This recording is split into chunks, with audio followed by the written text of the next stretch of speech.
Welcome back to the channel. Welcome back to the channel. And according to reports, the Don Chaney is a full go in this week's practices and should be making his season debut against the University of Clemson, right? So, let me give a little backstory, right? And y'all may say, Shad, how many favorite players do you have? Don Chaney is one of my favorite players. I'm not going to lie. I will go to debate anybody about Don Chaney. I don't care. But Don Chaney, freshman year, and it just doesn't seem like these guys have been on campus this long, man. This is Don Chaney's third year on campus. He in Rooster. But when Don Chaney came in towards the back end of 2020, Don Chaney was ascending. Don Chaney was taking carries away from incumbent Cam Harris, right? And Don Chaney, I think Don Chaney got nicked up towards the end of the year. And, you know, that year went however it went. But we were expecting a huge 2001 from Don Chaney, right? And let me tell you the play that sold me on Don Chaney. It was the Alabama game.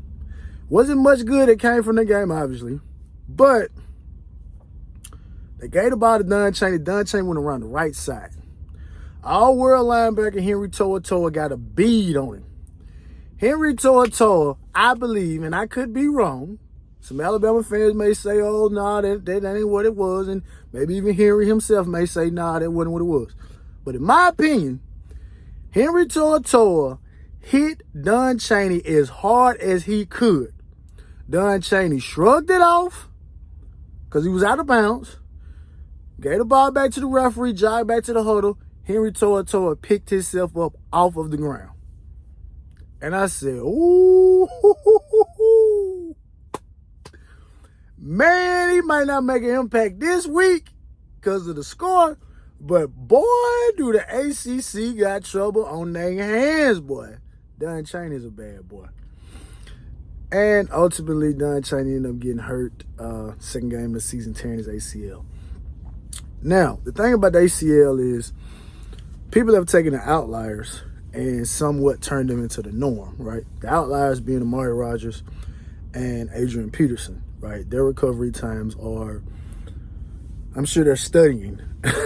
I'm sure there's research papers being written about how these two individuals were able to defy the odds and beat the timeline required for an ACL full recovery and becoming back to be an active participant for Amari Rodgers, the Clemson Tigers, and Adrian Peterson, the Minnesota Vikings, right?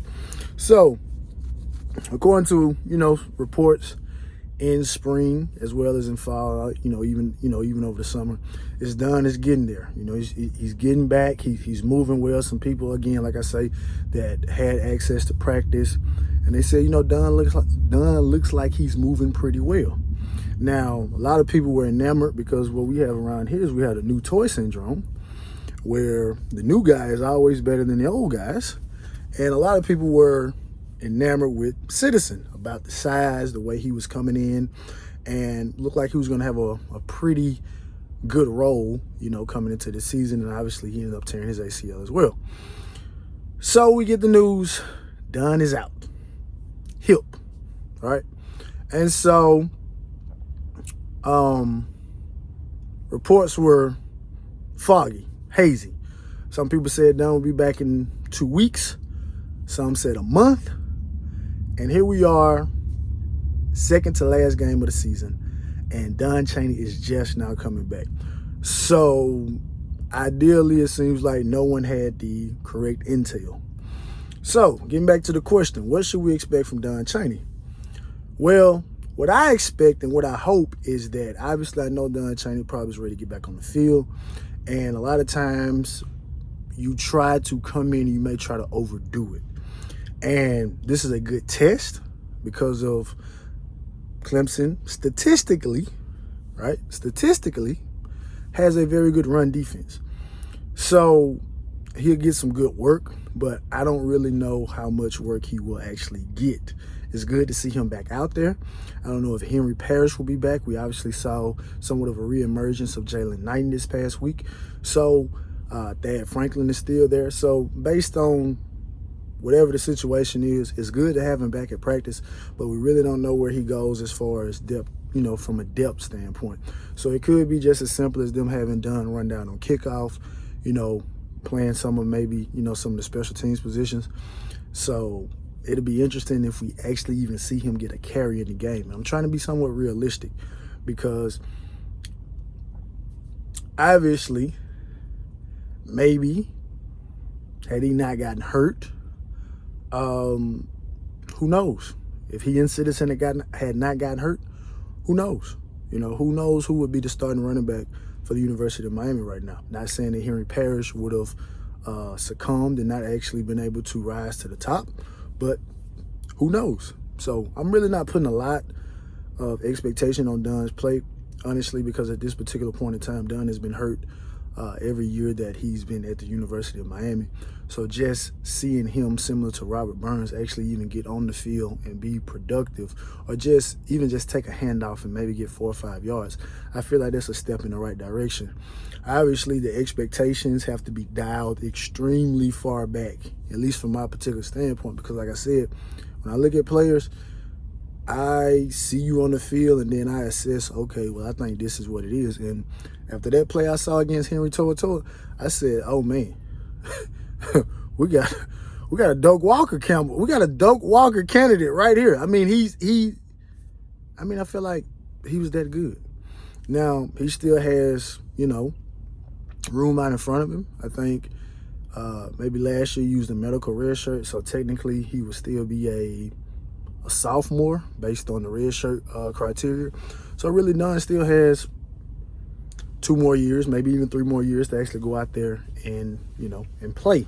So it'll be good to see him. But again, as far as expectations, like I said, just to see him actually get on the field, maybe make a, run the ball.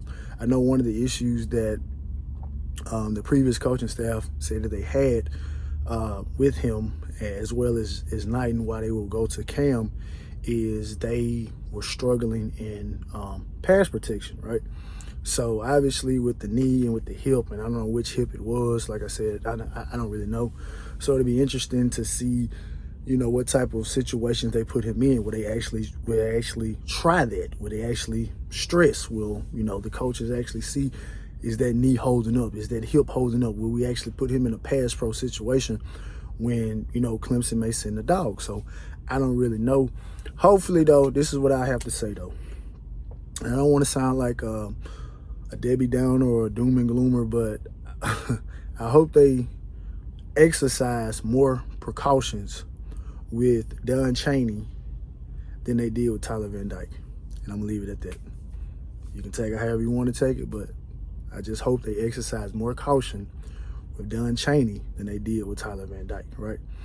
But it's good to have the Don back.